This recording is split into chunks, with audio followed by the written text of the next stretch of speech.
And what a nice night to be out, taking in the game and the party on the plaza at Gamebridge Fieldhouse.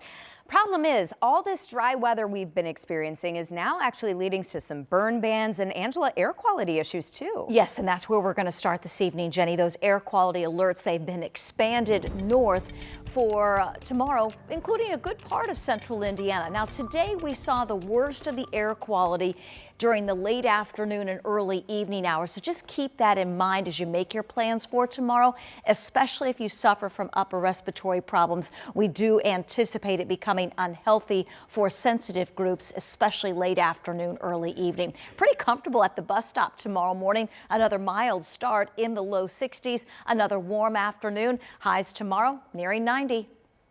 Angela, thanks. A former drive-in theater on Indy's east side could one day be home to some new technology.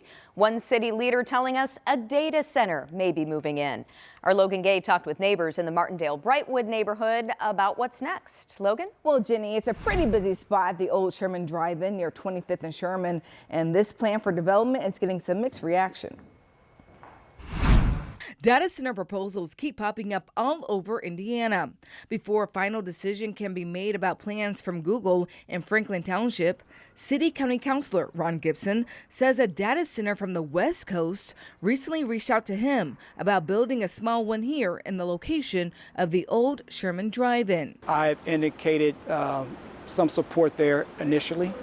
I've asked their attorney to reach out to the neighborhood leaders and get more community input about concerns and desires in terms of whether or not being supportive of the data center.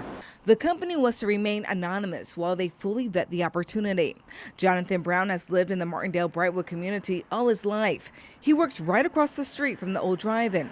He says he has a lot of questions about this. I don't understand what it would be beneficial for us, but costing us problems with bills. But Councilor Gibson says he was excited when he got the call. He's looking forward to learning if this could open the door for more opportunities in his district. I believe that the area needs development, right? And I believe that my district needs to be in the position of attracting and retaining quality jobs and partnering with a potential owner or developer that wants to invest in our community as well. But Brown says he's going to need a little more convincing. With just a building just standing here, and basically a lot of people don't know what it's for and what it's really doing, but they want to build a building here, so we don't understand why. Until then, he will suggest a developer go back to the property's roots. I'd like to see another drive-in. That would bring a lot of people happiness. It'll help the community. So again, this is still just the beginning of the conversation. Councilor Gibson says he asked the attorney for the data center to reach out to the community to get their feedback on the proposal. And he says he's looking forward to these conversations and learning about what they have to say. All right, something we'll continue to follow. Logan, thanks. Meanwhile, on Monday, there's a make or break vote on a Google data center in Franklin Township. For months, residents have rallied against the 468-acre project, and at least 16 city-county councilors have voiced opposition to it. Now, 15 is the magic number. If 15 councilors vote against the rezoning Monday, the proposal would be denied. Just yesterday, the superintendent of Franklin Township Schools voiced support for the data center after initially opposing it. We'll find out if any counselors change their minds when they vote in less than a week. In the courtroom today, a judge denied a reduced bond for a father charged with neglect. His 2-year-old daughter shot and killed herself with his gun.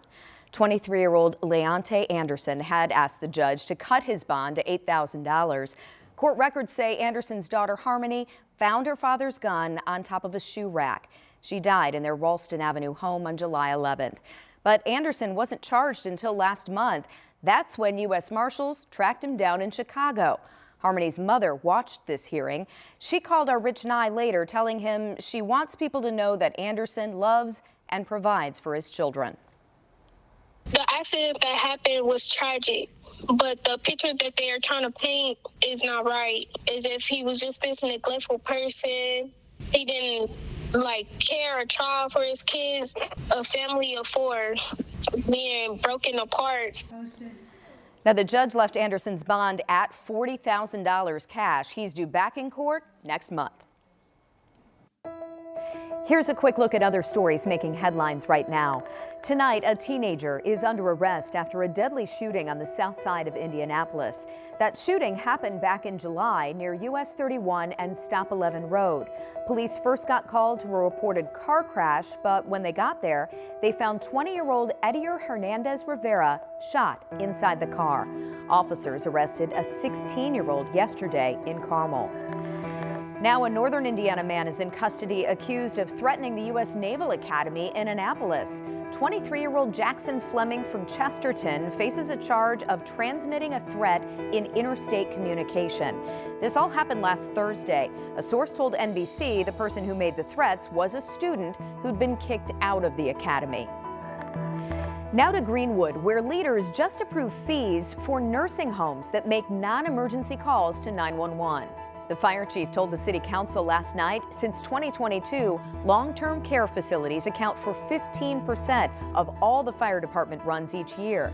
Now, facilities will be charged $500 for the first 3 calls, then it increases to $1,000. There's now a new affordable housing option on the northeast side of Indy. It's called 46 Flats near 46th and Keystone. Mayor Joe Hogsett and other city leaders cut the ribbon today.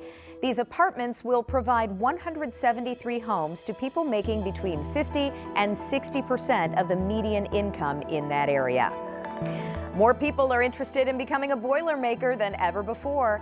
Purdue got more than 86,000 applications for its 2025 undergraduate class. That's a record. And it's not just applications.